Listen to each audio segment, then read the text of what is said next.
Kuring sorangan teu bisa kukumaha da kanyataan. Foto ditilik dibulak-balik bisi aya kasalahan.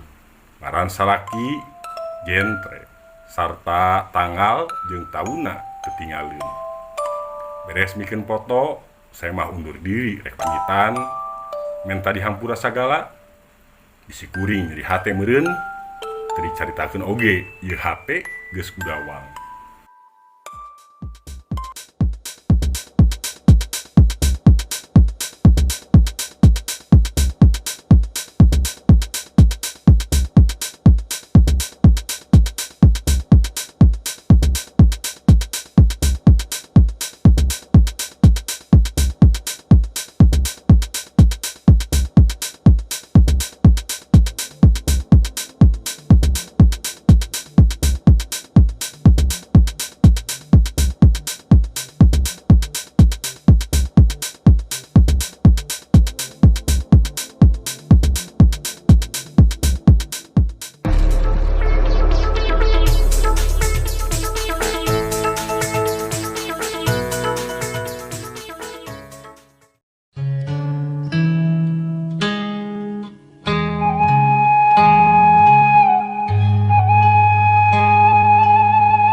Geus 5 bulan salaki gawe di Jakarta.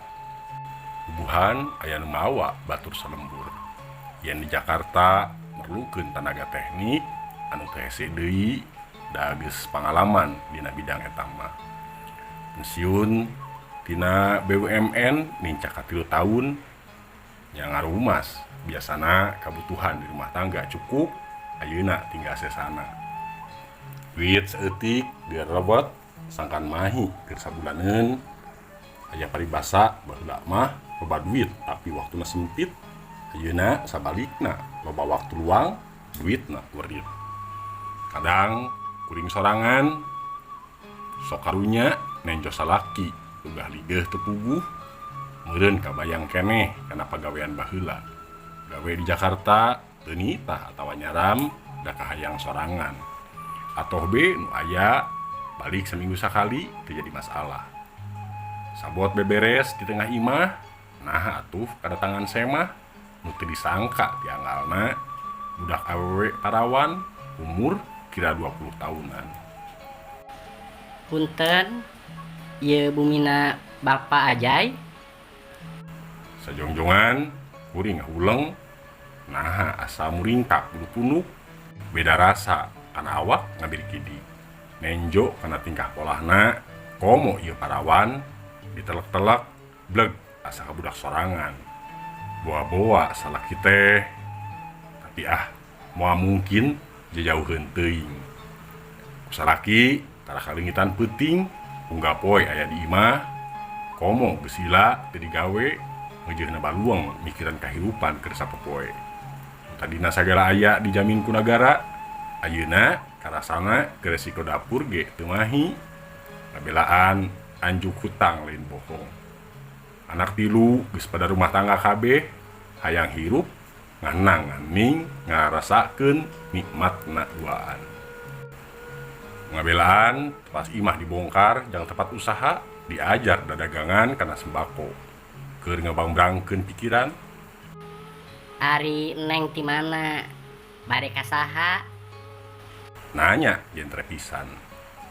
Tingkah lakuna alum, sopan, teu nyerikeun saha manehna, nyarita santun, aya rasa karunya jeung kadeudeuh, ras ka anak sorangan nu cikal awewe hirup bumen-bumen di Jakarta dibawa ku salakina. Nu ditanya karah segruk ceurik ngaguk-guk hareupeun kuring. Cimatana merebay lemereh maseuhan pipina. Kuring sorangan jadi bingung, tagiwur teu puguh laku. Nah, jadi kieu balukarna. Sok atuh Nyai, caritakeun anu sajelasna. Tembal kuring masih penasaran. ibu moal benu ka abdi. Ngajawab bari dumareuda. Abdi putrana Pak Ajay. Leng, di alam asa muter, pikiran ngalayang kemana-mana, ketenjoan asa paroek, pusing 7 kuriling, sajongjonan, ngahuleng, ngabige, siga bueuh menang mabuk. Asa aya ngaganjal dina lak-lakan, bibir digegel, karasa keneh nyeri. Naha gunaam kitu kuring teh. Tapi da memang henteu, rarasaan diuk masih anjing keneh. Sajongjongan pahuleng-huleng mikiran naon pi jawabeunana. Yang hareupan budak awewe parawan, ras ka diri sorangan boga hate sarua pada awewe ngan manehna datang aya nu rek dicaritakeun. Kuring teu bisa kumaha, hirup serba salah. Salaki keur usaha ka Jakarta, budak geus kaku sorangan. Rek kumaha ieu pola. Dilabrak asa piraku, dadatangna oge pikarunyangeun, mana teuing earna salah lembur, lamun tetangga nyahoeun bapana geus nyieun codeka. Buktina ieu budak aya hareupeun kuring. Abdi ka dieu sejak ka bapa. Aya maksad bade nikah sasi payun. Hoyong diwalian ku bapa.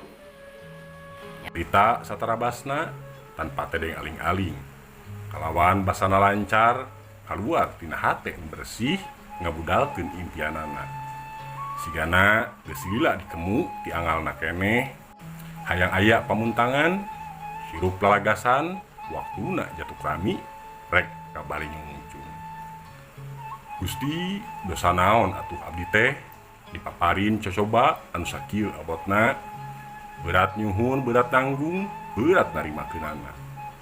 Kuring nu kudu mutuskeun ieu perkara, geus kumpul lelembutan kakara sadar, bener kalayan nyata, kuring henteu ngimpi, ieu hiji kenyataan kudu kaalaman. Kiamat nu tumiba kasorangan. Gusti Allah teu euweuheun ngelingan ka umatna. Diteger-tegerkeun oge da aya rasa kakeuheul mah ka salaki teh. Kayaan geus pada kolot, rek pajogregan adu jajaten taya hartina. Hirup pungkul nunggelis, indung bapa geus teu aya di kieuna, rek ngadu-ngadu ka saha. Segala diteureuy ku sorangan, ceuk tadina dina mangsa nunggu waktu, hayang hirup bebarengan jeung salaki dina kaayaan damai, sehat badan, sehat pikiran. Horeng kieu jadina, masih aya jalan tari hal anu kudu disorang, ceuk paribasa sabuni-bunina neundeun tarasi, horeng kudu kapanggih bauna. Tah ieu meureun nu disebut salingkuh teh. Barabat budak parawan teh nyarita cenah geus 20 tahun ditinggalkeun ku bapana. Lain ibarat miceun kuya ka leuwih, lurjeun teu dipirosea ti barang lahir, tug nepi ka kiwari teu nyaho di rupa bapa. Teu pernah dilongok kitu deui di bayuan, hirup ukur duaan jeung indungna. Ngan ayeuna sanggeusna baleg dinincak dewasa, aya kahayang rek ngabina rumah tangga. Aya jodoh kahiji jajaka nu rek mikanyaah hayang nikah sacara agama Islam, meureun kudu diwalian ku bapana. Da cenah aya beja masih hirup keneh mah teu sah kawina lamun teu diwalian ku jenisna. Nya lamun geus taya di kieuna, meureun manehna moal datang neangan bapa. Malah nyentuh kana hate, manehna ngaluarkeun potret ukuran lebar, nenjokkeun ka kuring yen bener salaki teh jelas bapakna. Pernah dipoto duaan di studio, indungna make baju beureum direndaan. Kuring sorangan teu bisa kukumaha, da kanyataan. Foto ditilik dibulak-balik bisi aya kasalahan. Ngaran salaki jentre sarta tanggal jeung tauna teu tingalieun. Beres mikeun foto, saya mah undur diri rek pamitan, menta dihampura sagala. Bisi kuring nyeri hate meureun, teu dicaritakeun oge ieu hate geus gudawang. Manehna dianteurkeun nepi ka buruan, dipelong ti kajauhan, nepi ka lesna di belokan gang. 20 tahun ka tukang, ieu kajadian teu kapanggih, Gusti Allah nu merbeng alam teu eueuh sagala kejadian nu jadi kenyataan. Masih dipulang sengit, lain beja, lain carita, ieu kealaman ku diri sorangan. Hate ngajerit maratan langit, ngoceak maratan jagat, kudu kumaha atunya kuring, ieu lengkah asa gejed pisan, rek ambek kasaha, nganaha kasaha, pikiran sabulang bentor, lamun leumpang di nerawayan, tihang jambatan sigana geus beungas kabeh. Kuring ragrag ka handap, ngabujubar kana wahangan, kabawa caah dengdeng nu caina umpal-umpalan. Ras ka budak nu geus rumah tangga, ras ka incu nu geus manjing dewasa, nah kuring kudu nista, bingung mikiranana. Piraku ari kudu perlaya mah, nah kudu gantung diri, ngajelepeng dina rea kereta api, atawa luncat dina tower listrik nu sakitu ruangna.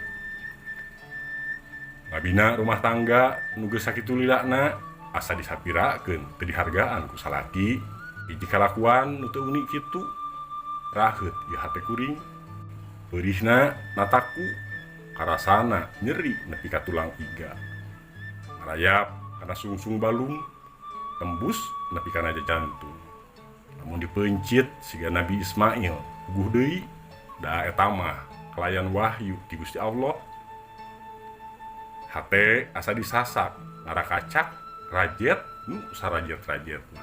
Bologoran getih, ngabayabah, ngalayah, maseuhan ka pertengahan imah.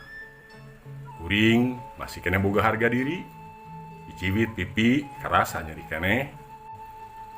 Sagala kaputusan aya di diri kuring, ieu persoalan kudu dituntaskeun poe ieu keneh, jam ieu keneh. Dari kana agama, ngalaman ngaji keur leutik, nyaho di bener jeung salah, nu haram jeung halalna pernah diajarkeun di madrasah, tapi ieu kanyataan kudu kumaha atuh, dibeuweung diutahkeun asa malik deui ka diri sorangan. Reupeting asa teu geunah cicing, pikiran ngalayang ka mana-mana, lamun teh mah kuring boga jangjang hayang ngapung ngawang-ngawang, ulin di mega bodas anu nyacas. Kejadian katukang kabayang deui, aya masa endah nu taya wates wangeuna, lempangan di taman nu loba kekembangan, aya mawar bodas, anggrek bulan, malati, ngarang kadak, kembang bungur nu meujeunna mangkak, rasaan dunia teh rek terus endah. Poe ieu karasana dunia jadi robah, poek mongkleng buta rajin, poek teh bleg bae hideung cageutreuk. Teu katenjo curug-curug acan, kuring leumpang neangan cahaya sugan aya, tapi tetep sanembongan. Sukabumi, April 2017. Miarsa, rek binamung sakitu anu tiasa kapihatur, kirang langkungna sin kuring nyuhunkeun dihapunten. Billahi taufiq wa hidayah. Wassalamualaikum warahmatullahi wabarakatuh.